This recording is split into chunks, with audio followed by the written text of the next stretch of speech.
विधानसभा में भी न सिर्फ सीटों का बंटवारा होगा, सीटों 3 साल बाद खोई हुई विरासत फिर से वापस मिल गया। कितना कठिन दौर था वह उस समय का पल ही बता पाता है, क्योंकि उस समय जिस तरह से उन्हें वहाँ से अब पार्टी दफ्तर से जिस तरह से उनके चाचा ने खाली कर दिया था, उनकी माँ ने, चिराग की माँ ने गुहार लगाई थी, फिर भी उन्हें वहाँ से निकाल दिया गया था। वो पल अपने आप में एक ऐसा पल है जिसको फीलिंग को समझना एक माँ और बेटा ही समझ सकता है, और वही पल दोबारा आज फिर देखने को मिला है।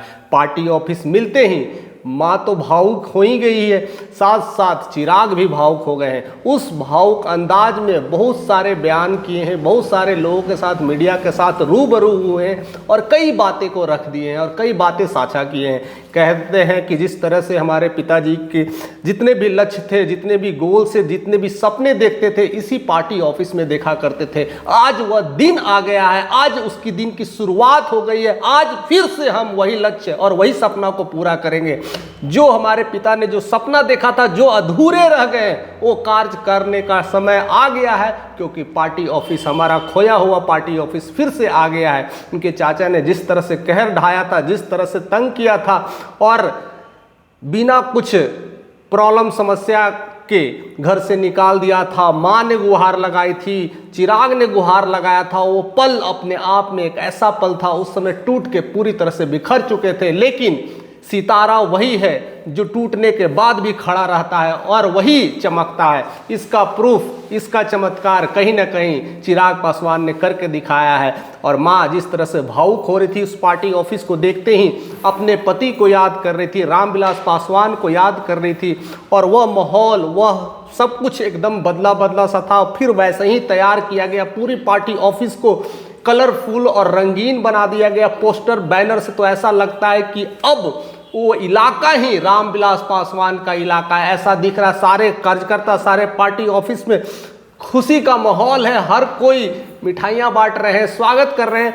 और इसी माहौल में विधिवत पूजा की गई, पूजा प्रतिष्ठा की गई। जैसे गृह प्रवेश होता है, ऐसे पूरे गृह प्रवेश के तहत पूरी एंट्री हुई और सारे फैमिली आए, सारे पार्टी कार्यकर्ता आए। इवन रामविलास पासवान का जो सपना था, लग रहा है कि अब वो सपना फिर से चल के वापस आ रहा है, यानी खोया हुआ जो पल था वो फिर से जुटने वाला है। और जिस तरह से चिराग पासवान ने मीडिया के सामने कह दिया है कि अब हमारा लक्ष्य 2025 बिहार विधानसभा इलेक्शंस है, हम उसमें कोई भी चूक नहीं करेंगे और कोई भी गलती नहीं करेंगे, क्योंकि यह सपना था, उस सपने को पूरा करना है। हमारे जितने भी पार्टी कार्यकर्ता है पूरी तरह से रेडी है, पूरी तरह से तैयार है।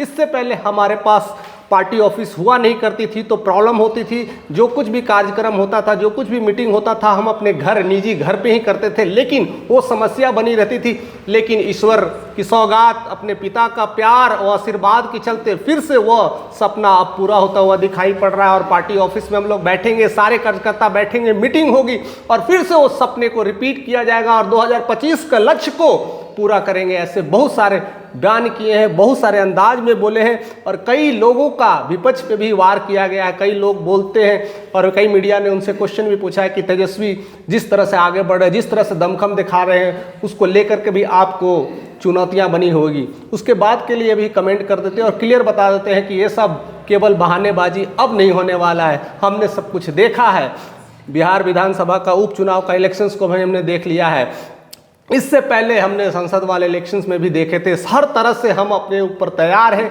और जहाँ जहाँ कमी है, जहाँ जहाँ लूप होल है, वहाँ पर हम काम कर रहे हैं। हमारे प्रत्याशी तैयार हो रहे हैं, हमारे 9 टीम, सुपर 9 टीम तैयार हो चुके हैं, 9 रत्न तैयार हो चुके हैं। अब पूरी तरह से सेंध मारने के लिए पूरी तरह से तैयार बैठे। अब किसी चीज़ की चूक नहीं होगी। अब जितना भी समय बचा है वो पूरी तरह से अपने गोल पे फोकस करना है, अपने लक्ष्य को पार करना है, अपने पिता के दिए हुए वादे को निभाना है और वो सपने जो यहाँ पर बैठ कर के इस पार्टी कार्यालय में करते थे, देखते थे, उस सपने को पूरा करना है। इसी सारे चीज़ों को दोहरा रहे हैं और कहीं ना कहीं भावुक अंदाज दिख रहा है। माँ वही भावुक अंदाज में ज़्यादा कुछ बोल नहीं पाती है और कहते हैं जिस तरह से हमारे देवर ने इस तरह से निकाला है। और इस बीच में मेरे देवर पारस जी ने तो हमें आने ही नहीं दिया। कहीं वो पुराना यादें तो ताज़ा कर पा रही थी। ऐसे माहौल, संगीन माहौल में ये सारे लक्ष्य और गोल सेट किए जाएंगे, यानी अब कोई चूक नहीं। अब बिहार विधानसभा 2025 के लिए पूरी दमखम के साथ कार्यकर्ता है, सब के सब पूरी तरह से तैयार बैठे हैं। अब वो देर नहीं है, बस अब एंट्री हो चुकी है, अब बैठे हैं, अब सारा निशाना साधा जा रहा है। आपके मन में कौन सी विचारें कौन रही है कि ऐसा क्या क्या कार्य करने वाले हैं, इस अब पार्टी ऑफिस में कौन सी नई नई प्लानिंग करेंगे। अब हर समय एक साथ तुरंत मीटिंग होगी, तुरंत बैठेंगे, तुरंत कार्य के लिए निकल जाएंगे, ऐसी क्या क्या चीज़ होने वाली है। चिराग को अब नए पार्टी ऑफिस मिलने में किस तरह से उमंग आएगा, पार्टी कार्यकर्ता को किस तरह से उमंग आएगा और कौन सी नई ताजगी दिखाएंगे, ये सब कौन सी विचारें हैं आपके मन में, सब हमारे साथ शेयर करते रहिए। अगर चैनल पे नए हैं तो सब्सक्राइब करिए, ऐसी नोटिफिकेशन आपको मिलते रहेंगे।